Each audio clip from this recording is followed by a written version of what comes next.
Welcome to part 8 on the Scorpion Bullwhip project.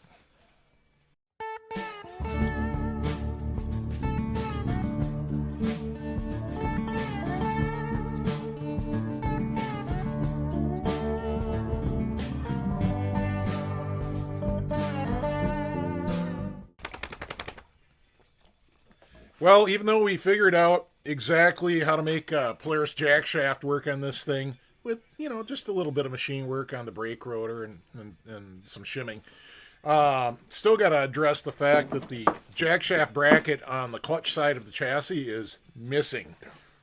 Possibly unobtainium. I do have a guy looking for one for me, but you guys know me. I'm just going to make the part. It's just a part. I make parts.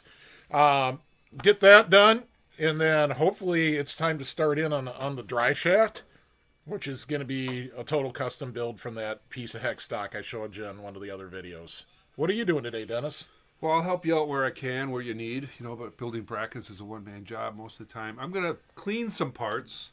I got a few parts here that are laying around that need some elbow grease and my gas special tank. Spray. Oh, my gas tank needs your help. Yeah, I got my new old trailer that needs some work done to it too, so I'll be outside working on that. All right, sounds good. And Farley will help us by bumping the tripod with her tail like she just did. That was that lurch in the video. All right, so thanks for following. Hit subscribe and we'll bring you back when we got some stuff to show you.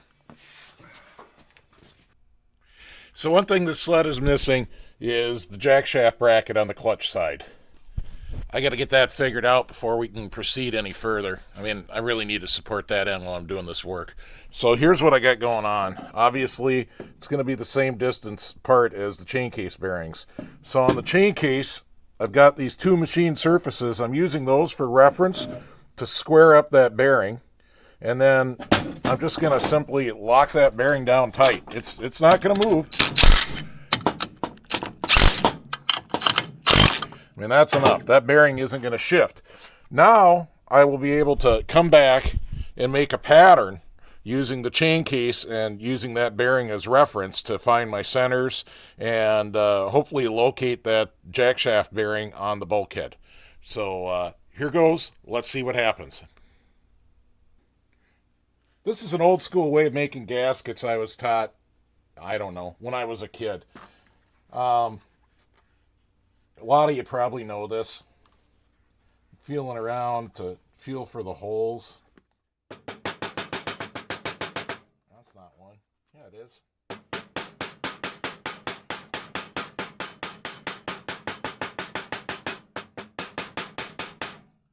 Bang, we have a hole.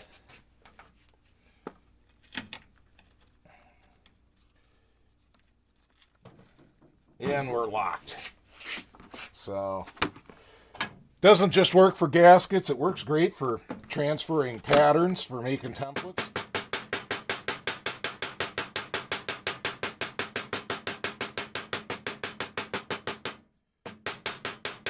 I think you get the idea of what I'm doing. I'll bring you back when I'm done. All right, so here's my pattern.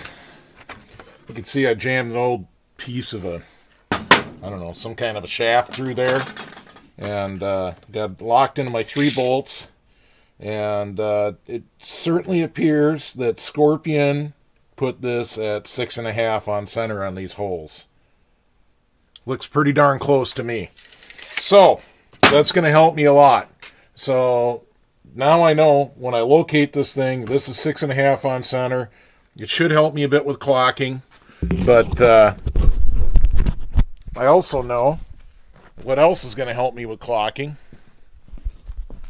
We had this original bracket over here. I'm sure the thing was symmetric side to side. And so I just need to draw a line straight up from there, 6.5 inches from the center of this circle. And I should have my bearing located. All right, well, I've made a ton of progress. So there's my cardboard aided drafting there. One observation I made was that the center line of the top hole, the bottom hole, and that bolt all appear to be in line. So that's kind of helpful. And then I've got a 1-inch aluminum shaft in here, mocked up with a little, it's called an adjustable parallel. I just kind of squeezed it. It gets fatter as you squeeze it, and it holds it in space. And as you can see, I got the chain case on the other side. And no, I'm not doing an aluminum jack shaft. Showed you my jack shaft yesterday. So I've got the whole chain case set up in there. Things are looking pretty good. I want to note that this bottom bolt hole is not in alignment like this one is.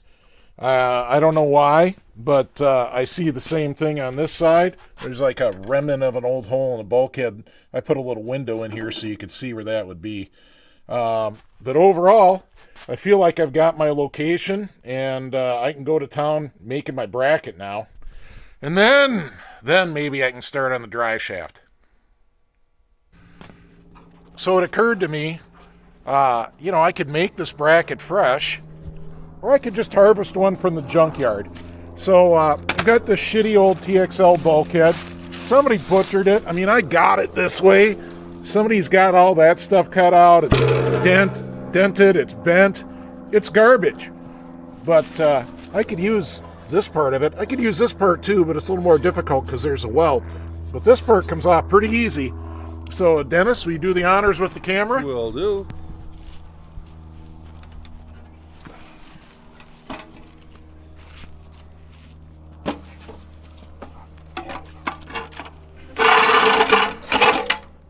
Come on, Sawzall.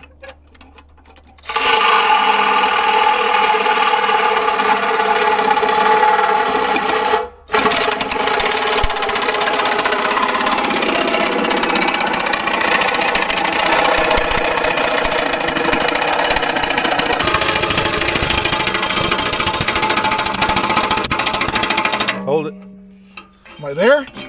Oh, yeah. On there. Yep. That's a scorpion part now. Meanwhile, Dennis is working on his sled trailer. Making parts again.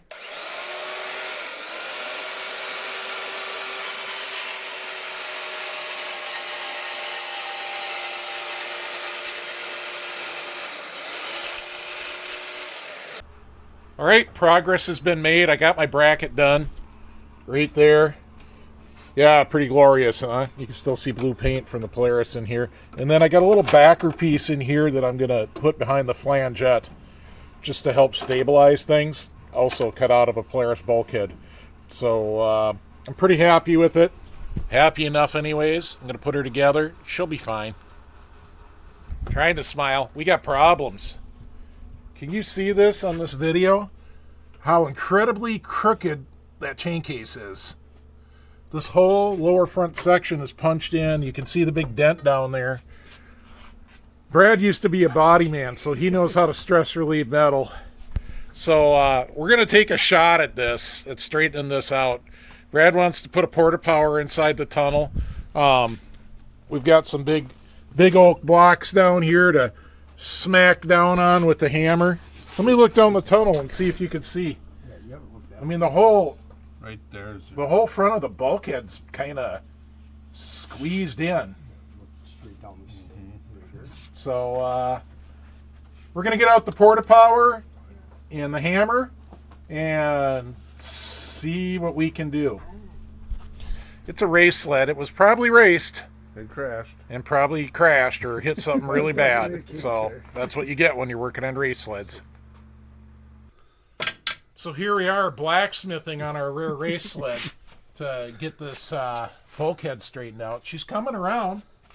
I think I still got to go more back here with the porta power. Yeah? Yeah. I think it's got to move up. How about some measuring? I think that bottom corner Top still of got the to come tunnel, out. bottom of the corner? I think that bottom corner's still got to go out a ton, Brad. I'm going to give it a punt. Give her a squeeze. See if Dennis can show it on camera. Watch From up here? Watch the chain case move. Oh, I could see it move. That just moved a lot. Give her one more. We got to go past it a little. I think you should tap it while I'm... Okay. Ready? Loud noise alert. I felt that move. Okay. All right. Give her a squeeze again. She went... came all along. Oh, I felt that give when I hit it too.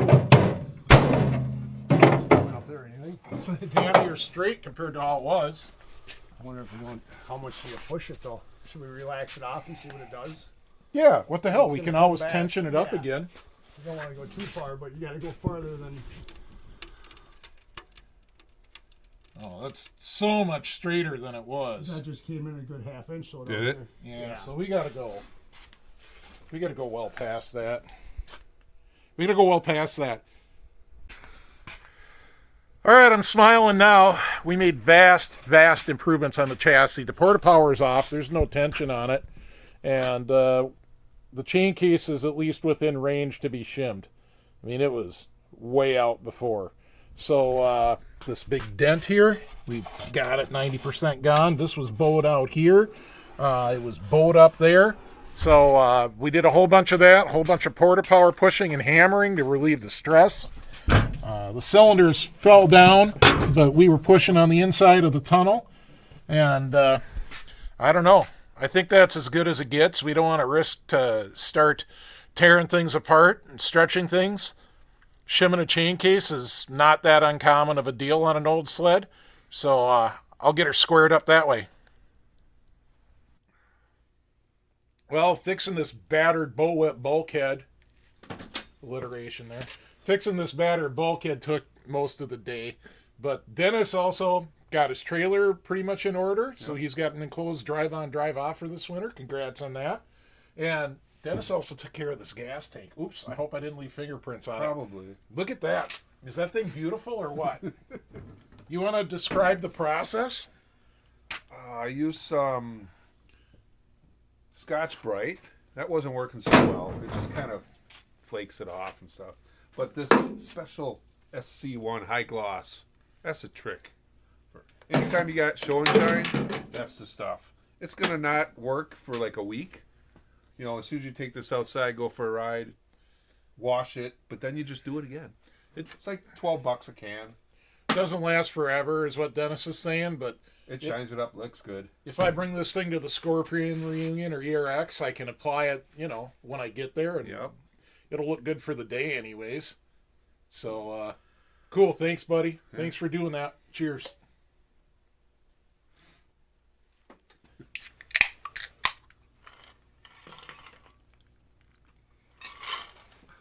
All right, I promise I'm really going to make that drive shaft one of these days. But it just didn't happen on this video. We just ran into problem after problem after problem. But I did get the bracket made for the chassis, and we did get the chassis straightened out enough. It's never going to be perfectly straight. Shimming a chain case is no big deal. It's just one of those things you do on old sleds. It's not going to take an excessive amount of shims. Life's good. So, onward with the Bullwhip project. So, if you want to see this Bullwhip get back on the trail, be sure to hit subscribe. If you want to support the build, go to the Patreon. The link's in the description. And let's thank the patrons. Aaron Shriver, Michael Johnson, Matt DeFossi, Charles Myers, Alex Sherrill, Brandon Paraso, Dan Hosnut, Mike Jerish, Louis Brady, Jeff Iser, Brian Peters, and Mitch Klebel. Thanks, guys. We really appreciate your support. Thank you.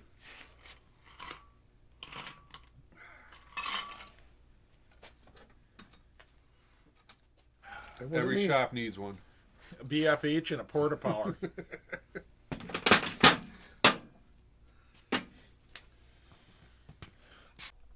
Yeah. If anything, yes. Dead nuts on. Approved. My chronometer in to get it. Oh, calibrated. Yeah, we gotta do that. Yep, she's calibrated.